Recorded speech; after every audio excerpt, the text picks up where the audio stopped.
imagine being passionate about something, but like facing constant negative public opinion. Oh, yeah. That's the reality for many Canadian firearms enthusiasts right now. Yeah. You've shared some news articles with us about the recent changes to Canadian firearms laws, specifically the expanded ban on certain types of firearms. Right. And the timing is significant, right? Yeah. The announcement came right before the 35th anniversary of the Ecole Polytechnique massacre. Oh, wow. A very somber reminder Yeah. of the complexities surrounding this whole issue. Yeah. So today we're not just going to be summarizing the news. No. We're going beyond the headlines. Right. To explore what this all means for the firearms community and how this situation, could be an opportunity to become stronger. Okay. Yeah. Yeah. I mean, it's fascinating, right? How this announcement expanding the existing ban by over 300 models and variants. Wow. It seems to be as much about sending a message as it is about the specific firearms being added to the prohibited list. Right. The existing ban already covers over 1,500 models. Yeah. So this seems to be the government responding to concerns from gun control advocates who felt that some models were missed in that initial ban. The one back in 2020. Yeah, exactly. It's interesting, Right. saying they all fall under the 2020 definition of assault-style firearms. Oh, right. And even that term, assault style, Yeah. is a bit contentious. Absolutely. Because it doesn't have a strict legal definition in Canada. It doesn't. And it's often used to describe firearms based on their appearance rather than, like, their functionality. Oh, for sure. You know what I mean? Absolutely. That's a key point, I think. Yeah. Without a clear and objective definition, there's a lot of room for misinterpretation. Yeah. And potentially unfair categorization of certain firearms. Right. And this ambiguity makes it even more challenging, I think, for firearm owners to really understand and comply with the law. Exactly. This also adds another layer of complexity to the buyback program, which is already facing significant logistical challenges. Oh, yeah, for sure. Yeah. They're saying this new ban is effective immediately. Right. But current owners have until October 30th, 2025 to surrender their newly prohibited firearms. Wow. But how effective can this program be when you have major players like Canada Post refusing to transport these firearms? Right. Like, how's that even going to work? Yeah, it definitely raises concerns about the feasibility of it all. Yeah. And it's not just Canada Post. Right. Some police forces have also expressed concerns about just lacking the resources for a large-scale buyback program like this. Wow. So it really raises questions about how the government plans to address these logistical hurdles and ensure, the success of the program. They've even talked about donating some of the firearms to Ukraine. Wow, really? Which raises a whole other set of questions, I think. Wouldn't that potentially fuel conflict elsewhere? Right. What are the ethical considerations of sending weapons to a war zone, even if it's meant to support a country defending itself? Yeah, that's a really good point. Right. It's important to consider the potential unintended consequences of actions like that, right? So, providing firearms to a conflict zone, even with good intentions, could lead to those weapons ending up in the wrong hands and further escalating the violence, potentially. Okay, so we've got this new ban, an existing buyback program that's facing all these, logistical challenges and just a lot of uncertainty surrounding the implementation of these changes. Absolutely. I imagine this must be causing a great deal of anxiety and frustration within the firearms community. Definitely, yeah. And that's where I think it's really crucial to shift our focus, right? Okay. To the positive path forward for the community. Because despite all of these challenges, I think there's still an incredible opportunity here to showcase the values of responsible firearm ownership and foster a more inclusive and resilient community. Okay. Yeah.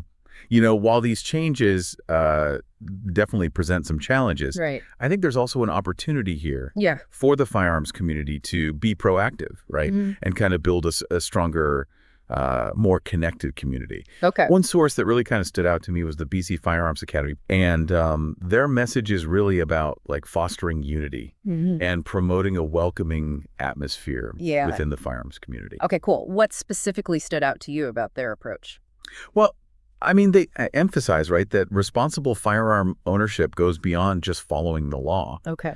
It's about actively creating a welcoming and inclusive environment that, encourages newcomers. Right. And challenges those negative stereotypes out there. Yeah, you're totally right. Too often the conversation around firearms gets so bogged down in fear and division. Exactly. And it's refreshing to hear, a group advocating for a more positive and proactive approach. So what are some of the actions they actually propose? Well, they talk about education being key. Okay. They advocate for sharing knowledge about firearm safety and responsible ownership and the community's contribution to conservation efforts with both newcomers and the broader public. Yep.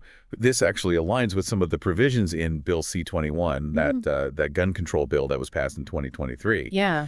So, while it includes those measures to make it easier to revoke licenses and seize firearms from people who commit violent acts, right, it also, underscores the importance of education and training for responsible firearm ownership. That's an interesting connection. So, instead of viewing this legislation as solely a restriction, right? It could also be an opportunity to raise the bar for firearm safety and education within the community. Yeah, exactly. It's about turning a potential negative into a positive. Right. Yeah. Kind of going above and beyond in terms of education and training.